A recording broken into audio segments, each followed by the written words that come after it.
Right now, parents and educators everywhere are feeling it.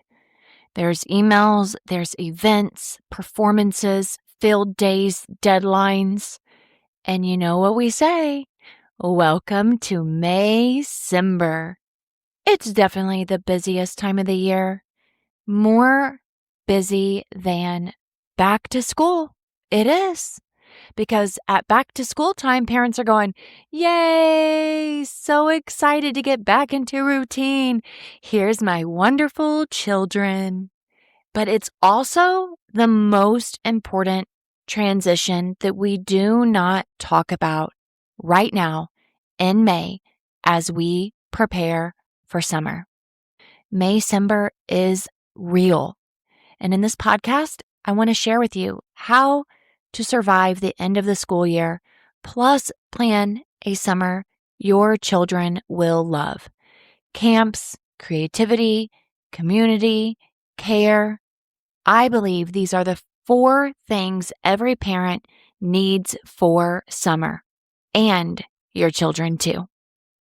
Welcome to the Redream Education Podcast. I'm Makenzie Oliver, microschool founder, educator, coach, and believer in the power of starting small, dreaming boldly, and rebuilding the future of education one courageous step at a time.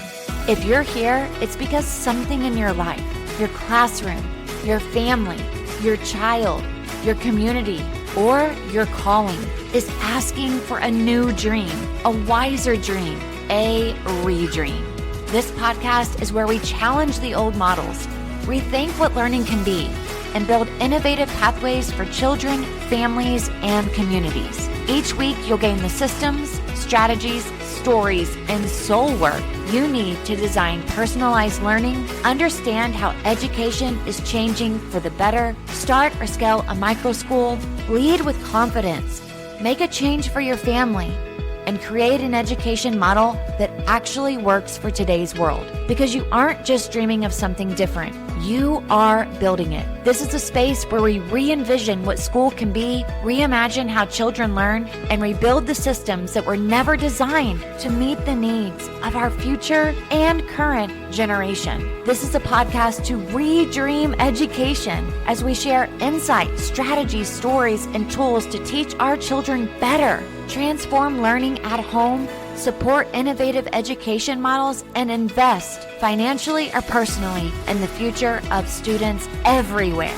Because you aren't just dreaming about a better education, you're part of the movement to create it. Welcome to the Redream Education Podcast.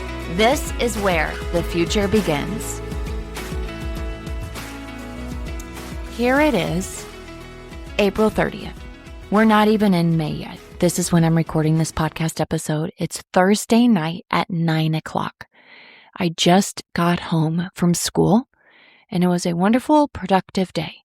Typically on Thursdays is when I am able to record my podcast episode for you because I am working from home to do all of my administrative tasks, and I have a few meetings that day as well. But today, oh my goodness, I had a Zoom meeting, which was fantastic with our microschool masterminds. I had a 3-hour meeting talking about so many things as we end this school year, prepare for summer, prepare for the new school year, finish writing a grant. Then I went on a walk, and then I went back to the school to finish up some printing of materials. And it was quiet. It was beautiful. I got home and I looked at my calendar to plan my week for next week at around 9 o'clock tonight. And I realized there is no way I'm going to be able to record podcast next week. And I didn't get to record this podcast today. I'm looking at all of the events that my daughters have from now until the end of May. We are not free one day, whether it's soccer tryouts, soccer tournaments, South Carolina, Georgia soccer tournaments, my daughter graduating from high school, preparing for college, deadlines to do this, summer camp for our school, summer camps for my daughters, summer college for my daughter, preparing a graduation party, family coming into town. I know that you feel this as well. On top of end of year graduation, my youngest daughter's moving into high school next year, our own school needs, field days, showcases, report cards, all of the fancy Nancy things that we have planned. Car washes. The list goes on. You're probably already having heart palpitations right now. I'm with you. Okay? I'm right here with you, and knowing that I'm out of a typical routine, and you will be as well. And we need to remind ourselves that this is only going to last for a moment. And boy, is it important to take some breaks, take some walks, squeeze things in here, squeeze things in there, and don't forget to read your emails, and don't forget to look at your planners, your calendars. I know that what's on your mind right now is probably what's on my mind as well. How am I going to manage my children this summer? Even though I have a daughter going to college, there are a lot of things that I'm needing to help prepare her with. My youngest daughter, she's going into high school. There are a lot of things I need to prepare her with. In addition to making sure that my daughters are not on their screens, even my daughter who's 18. I want to make sure that she feels empowered and her hands are busy and she's got things to do and projects to work on. And it is such a wonderful opportunity summer for so many wonderful things. But if you're used to your children being gone Monday through Friday, or even a portion of the week, this could feel very overwhelming. You may even be thinking, what's an alternative to screens at this point? What if I don't have a swimming pool? What if we don't have enough money to go on vacation? Do I need camps? How many camps? Can I afford it? How do I balance fun and structure? If you are a microschool leader, you're probably thinking, how can I honestly finish strong without burning out and be pre-planning summer? How do I need to wrap up operationally? How do I plan for next year while also running summer programs?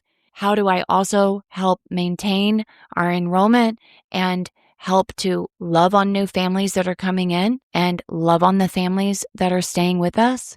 There could be many things that are keeping you up at night. Guilt, like you're not doing enough. Exhaustion, maybe you're doing too much. Uncertainty, what's next? Pressure, how to make summer meaningful. I actually looked at my calendar and I saw that this weekend I had planned to finish up a quilt project and my daughter's scrapbooks. I had mapped this entire 2 projects out from January until May. My idea was that I was going to present for her for graduation a beautiful quilt, because I was going to sew for the first time, and a scrapbook project that I've been working on here and there. I cannot do that this weekend. I am nowhere near completion of the scrapbook project. I never started the quilt project, may I just tell you this. And I'm also thinking, my husband's gone next week. We've got field day. There's so many things that I need to plan for and finalize for summer camp because it's going to be so wonderful. But I also need to plan summer camps for my own daughter. Goodness gracious, there's just such a transition. But I also want to take you back to the younger years. Now, as I mentioned, one's going to college, one's going to high school. The summers now are different than the summers whenever they were in middle school, and the summers are different now than whenever they were in upper elementary compared to lower elementary compared to when they were younger. When my kids were younger and I was a teacher, summers were off. Best summers ever, can I just say? We were bebopping around town. We called it park hopping, going on ice cream, taking naps. I finished my master's. I had a baby. My kids were playing in a pool. Life was simple. It was easy. We watched cartoons. We had popsicles. We had popcorns. We built forts. We made a mess. We cleaned it up. We did it all over again. Great. But I was off during the summer. Then when my oldest daughter entered elementary school, summer before kindergarten, no problem. Summer after kindergarten, I thought, okay, I really need to build community. And there was a park close by the neighborhood that we lived in that my husband had worked at all his high school career. And this was a big community camp. The price was very economical, and we could walk to camp every day at the park, and I could walk back home and be with my youngest daughter. Let me just say, my daughter learned a lot of things that year that she probably did not need to learn going to that camp with 300 children. She oh, wow. I can tell you stories, but they're probably just not even appropriate. Bless her little heart. She was so innocent, so sweet. We ended up not finishing that camp. Let's just say one night she started after we ended or left camp that day, we were sitting in the Target aisle looking at scrapbook stuff. She said, "Mommy, I really got to tell you something." She had already told me a lot of information that I was not prepared for. She said, "I watch all my friends at camp call their moms mom, and I still call you mommy. And I think it's time that I start calling you mom." And I will be honest, I remember my heart sinking a little bit. And I told her, "Okay, honey, you can call me mom, mommy, mama, whatever you want." She goes, "Okay. I just don't know how to do it." And nonetheless, she's 18 years old and she still calls me mommy. That was the moment when she started building this community of all of these children, right? And let me just say, that was the easiest thing that we talked about from what she learned from summer camp. Woo-wee! Yes, I did not know that we were going to talk about some of the things. It was pretty deep. As my daughters continued to be home during the summer for the first couple of years of elementary school, I was home. It was when my youngest daughter started 3rd grade and she got a hold of an iPad. And we took a trip to North Carolina. And when we got back from North Carolina, I looked at my bills for my credit card and we had over $400 charged to our credit card from Apple from games she was downloading. I did not realize how much I needed to monitor that iPad. Let me just tell you, I learned my lesson the hard way. And yes, I did get the charges removed. We don't want to repeat that again. There were also times starting in the mid-elementary that I could feel my daughters getting very lonely. So not only did they need community, I needed to find camps for them so that they could learn new skills, be around their friends, go someplace that provided structure, that gave them a sense of purpose, that got them out of the house. And I just know how important it is for our children to also have this creativity and to get dirty and to be outside as much as possible. And maybe you are working and that is difficult for you. The first few summers that I started working in the summer was due to having our microschool and either moving the location or preparing to move for a location or working on hiring, working on so many things to prepare for the new school year. I really was not prepared for how much time it was going to take me. And I really didn't have a plan for my daughters because I didn't really ever have to. And I know not only was I feeling frustrated and stressed, one summer I was trying to write a grant and finish my continuing education courses and work on our micro school. I felt guilty. My daughters felt lonely. They felt frustrated. They wanted me to take them places. I just wasn't able to. And that's when I promised myself, I do not want other people to feel like this, and nor do I want to feel like this. And by golly, we are starting to have summer camps here at our micro school. Listen, this transition is huge. I know that it's hard to see the trees from the forest when you are still climbing up the tree and you have no idea what this summer is going to look like. It's not just the end of the year. It is the closing of a season and the opening of another. And while this is very busy, I can only help but to think the way that we need to prepare for this is to stop for a moment on a Saturday morning or evening, Sunday morning or evening, and reflect before we start rushing, and to celebrate growth for all of the wonderful things that have happened. This week in May, the first week of May, we're celebrating Teacher Appreciation Week, which is a whole nother level of preparation and gift giving and buying and running and getting and preparing and wrapping and decorating.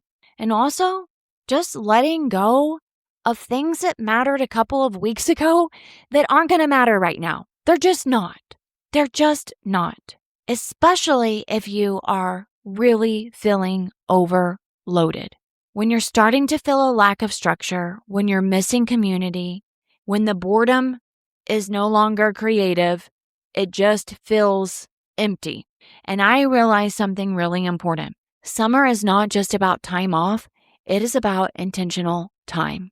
The way that I've helped to prepare for this season, and I'm not done preparing. It's not as if I have this beautiful grid. But I remember when I went one summer back to school and I shared with my principal the schedule that I had given my daughters when they were younger. They loved it. They actually wanted a schedule, and we'd start in the morning and we'd do all the fun creative activities and be outside, but they had to read and they enjoyed reading, and I got them summer workbooks because I wanted them to stay on top of their academics. And then we had lunchtime, and then we had quiet time, and then we did something in the afternoon. So we really did try to break up our day. And that lasted the great start of summer. But then it started to get stale, and I got stale, and we all got a little frustrated. And then by that time, the camps were already full. Jeezy Louise. If you are a teacher, a homeschooling parent, or a brand new microschool founder who is trying to figure out what comes next, you need to hear this. Microschool Masterminds is the community and coaching program I wish I had when I first stepped out of the classroom and built our microschool. Yes, straight from the living room to now nearly over 100 students thriving in year 6. This is where teachers and founders finally get the roadmap, the support, and the systems to create a thriving microschool without burning out. Inside Microschool Masterminds, you will receive weekly live coaching with me and other powerful professionals who discuss strategy, solutions, and provide personal support. You also receive step-by-step modules to build your school legally, financially, and operationally. Marketing enrollment done for you with training that works even if you've never advertised before, and you can learn this on your own time through our Microschool Masterminds classroom modules. Worried about multi-age classrooms or curriculum? We've got you covered with our curriculum planning resources. You receive templates, checklists, scripts, and systems for marketing, financial systems, operations, community building, and growth. Everything is ready for you to plug in and go. Most importantly, you have access to a powerful community of other founders who understand your dreams and your fears. Whether you're starting really slow, or you're still teaching the classroom and you're dreaming of breaking free, or you're already running your microschool but feeling overwhelmed, trying to figure out also how to build a hybrid program. This is a place where you gain clarity, confidence, and of course, a plan. Because you don't have to do this alone. You deserve guidance, you deserve support, and your microschool deserves to grow with ease, not chaos. If you're ready to redream education and take the next step, join us inside Microschool Masterminds, where together we are building this education system better. Head over to redreameducation.com/masterminds to learn more. Again, that's redreameducation.com/masterminds. So I've really tried to come up with the core 4 for summer. So if you have time, I know most of you guys are driving in your car right now, taking a walk, maybe even doing the dishes. Let's talk about the core 4. Number 1, camps. I'm telling you, you may think that your budget is low.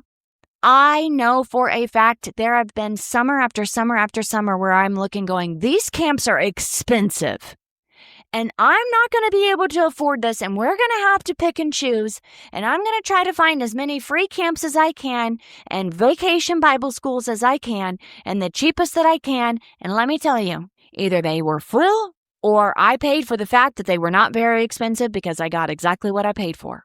Camps, I know for myself, I can't afford to not send my daughters to camp somewhere. It's not worth their feelings of loneliness or sadness or missing friends or just vegging out in front of the computer or in front of their phone. And when the well runs empty, when it's dry of my ideas of keeping them engaged, because I'm also engaged in my own endeavors, it is hard. Camps are where it's at. structure, social interaction, new experiences, new adults being able to feed into your children, fun in the sun, letting someone else take them on field trips. It is worth every dollar. Number one, camps. Look for camps. Sign up now. Pay yourself back by allowing your children to have this experience. We've had a camp for the past 2 years. This will mark our 3rd year. And we really didn't have field trips except for last year. We literally had to have camp on a bus at a park every single week until we were able to get our campus up and running. Bless the parents who sent their children. God love them. Hallelujah. Thank you to the people who ran camp that last summer.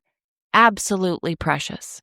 But now that we have our building, we're looking forward to a camp and taking our students to the library each week and to a beautiful local state park where the kids can walk, have nature, hikes, and just get different scenery. They're not going to swim. They're just going to be out into a different location. So instead of just being at our school every day, all day, we're giving them an experience to be able to go to different places that are very local. The next part is creativity. And it does get harder through the years. It really does. My daughters don't want to make arts and crafts anymore. Now, my oldest daughter, who's going to college, she still loves Legos. And it's worth every penny to buy the expensive Legos. She feels a sense of accomplishment. She's got a beautiful arrangement, a sculpture that we have we have a room that's dedicated to our girls. And so she's able to display all the Legos she's built throughout the year. It is so precious. I can't wait to hand those to her children one day. And so I say, get the Legos, get out the art supplies, take your children to Michael's, ask them what makes them feel inspired and excited. Projects. How can our children not just consume, but create? I've been talking about this with my husband, and I told him that I wanted, even though our daughters are teenagers, I know that unless they see me be creative, for the most part, okay, but for the most part, one of my daughters, she's got it in the bag, she can do it. The other one, she's just sports and talk to my friends and be on my phone. That's what makes her day special. I wanted to be able to teach my daughters, for them to at least see through experience, me learn how to sew. But I felt like in my house, remember I told you the sewing project that I never got to.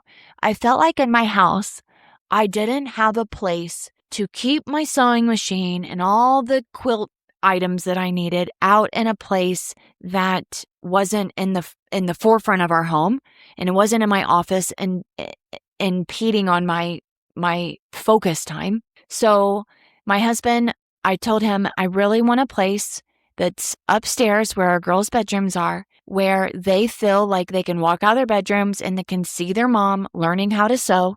It's going to be a hoot. Where they can see me with my big scrapbook projects out, where they can see me maybe learn how to knit, learn how to paint. I don't know. I don't even know if I have time for all of this. Obviously, the past 6 months, I haven't had time for it. But I'm going to be intentional about making time, and sometimes intentionality comes from making the space for it. So my husband, for my birthday, was so precious. He ordered me a beautiful cabinet that folds out into a desk, into a table, but can also be folded back up, and it's for a sewing machine, and it's got a light on it, and I can put all my ribbons and gift bags and paper and scrapbooking papers and glues and scissors. It's the scrapbooker, knitting, quilting woman's dream.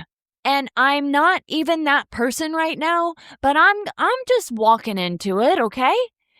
And sometimes that's what we have to do for our children. If you're thinking, well, I don't have time for that, and I don't have the space to build this space, then send them someplace where somebody can teach them or give them the opportunity, because it's not going to appear unless you are intentional about it. And I haven't been intentional about it the past couple of years. And I feel like I've paid for that. I've had to pay for them to go to places to get that experience. And I wanted them, if they are home, for them to see and to have music playing on the TV or to have a show watching, and they can come watch a show and I can show them my frustrations for learning how to quilt and my celebrations for doing it as well. Embracing creativity, finding the space or finding the people that will help your kids get into that creative mode. For a long time, we didn't have a TV at our house, which was very helpful, but I can tell you those were the messiest days of our lives. I told our dentist one day, he's like, wow, you don't have a TV? I was like, no, we don't. And it's working. But I can tell you what's not working, a clean house. That's the price we're paying for it. All right, the third part, so we've talked about camps, creativity, is community. Friends, connection, belonging. Children thrive when they feel seen and known. And that's hard for me right now with teenagers. I can't call their mom and ask them for a play date, but I need to be able to set them up for success somewhere. So I know for my youngest daughter going to soccer camp, asking her if she wants to go to a mission trip. My oldest daughter as well. We've been looking at some retreats and some camps for both of them. And maybe that's not something that you can do. And some of them are completely out of our budget. But I know how important it is that they have community.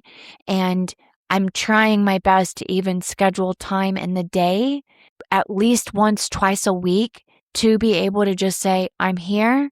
I'm emotionally and I'm physically available if they don't have friends, if they've not been able to connect with friends, to take them someplace, to take them to get ice cream, to take them to the mall, to take them shopping, to take them to a park, to go on a bike ride with them, to go on a walk. So making space in your calendar for building community within your home is very important. And also to provide opportunities to connect with other parents and to set up playdates with your children. And if you are saying, this is hard for me, creativity, community, well, we're going to go back to number 1, camps. I'm serious. Okay, number 4, caregiving. Okay, we got to talk about caregiving for you. We got to talk about caregiving for your children's academic needs, social needs, emotional needs. We've been getting a lot of requests over the past 2 years about tutoring. So this summer, we're adding a new component to our summer camp, which is tutoring. And it's not even for students who are struggling. It's for parents who are saying, I'm not my child's teacher, and I'm not going to get them out of their summer funkiness to open up a workbook or practice their math facts or work on their reading. I'm going to need to outsource this to someone. And so this year we started a tutoring program in the summertime on Tuesdays and Thursdays. But what's really cool about it is for the price that a parent pays per day to tutor is less than what a parent would pay for 1 hour of tutoring one-on-one. And the kids still get to rotate around to stations. They get to be with their friends. They still get to learn. They still get to have structure. Then they go to lunch and then they join the rest of the campers at Creative Camp.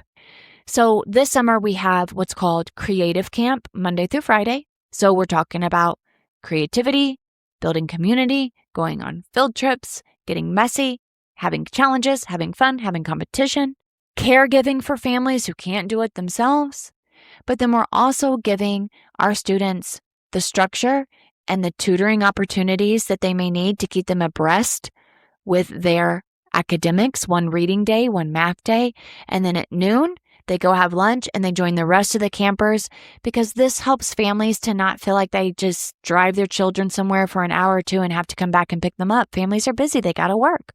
So they actually get the entire day to go do what they need to do while their children gets their academic needs met and their social, emotional learning needs, community, creativity needs met. So be thinking about academic support for your child, caregiving support for your child, community opportunities, creativity, and camps. They're all so fantastic. I want to end with some practical questions that I believe would be very meaningful for you to ask now. This is going to help give you clarity. Number 1, what does my child actually need this summer? What do they actually need? I know that I'm going to have to make space for my daughters to prepare for their transition to high school and to college. They're both starting new schools. Where are the gaps from this school year? So for my youngest daughter, she is going to have tutoring this summer. And for my oldest daughter, she's filling in the gaps by starting a summer bridge program for college. Ask yourselves, do they need academic support? Do they need social connection? Do they need confidence building? Do they need creativity moments? And lastly, what does our family schedule realistically allow? To prepare right now, this is where your action steps come in. Number 1, book camps early. Just book a camp. Just do it. And you're like, okay, that week my kids are going to camp. Not worried about going on vacation that week. Plan a weekly rhythm. Not every hour, just a weekly rhythm. I know some families do themes for the week. One family I talked to, they're doing a human body week. That's so cool. Have some mixed structure and some unstructured time. Don't overcommit, but whatever you do, don't underplan, and don't wait until you crash at the end of May to go, oh my goodness, I have no plan for the summer. At Lighthouse Learning, again, we've really built our summer intentionally around the core 4. Summer camps, fun, hands-on, engaging, creativity, community, tutoring, helping children from falling behind, building confidence going into the next year, and also building an environment that's safe, that's relational, and that is purposeful. I hope that you remember that summer doesn't have to feel overwhelming. It can actually be one of the most life-giving seasons for your family if you plan it with intention. Remember the core 4: camps, creativity, community, and care. And care for yourself. And caring for yourself can also mean that you allow other people to step in and care for your children so that you actually can care for yourself. That's your foundation. And when you build your summer on this, everything changes. It is time to redream education and to actually take that next step. Join us in Microschool Masterminds every single week for live group coaching, self-paced modules, and of course, a powerful community. Head on over to redreameducation.com/masterminds and join us in our free Facebook group at Redream Education Microschool Community. To learn more, that's redreameducation.com/masterminds.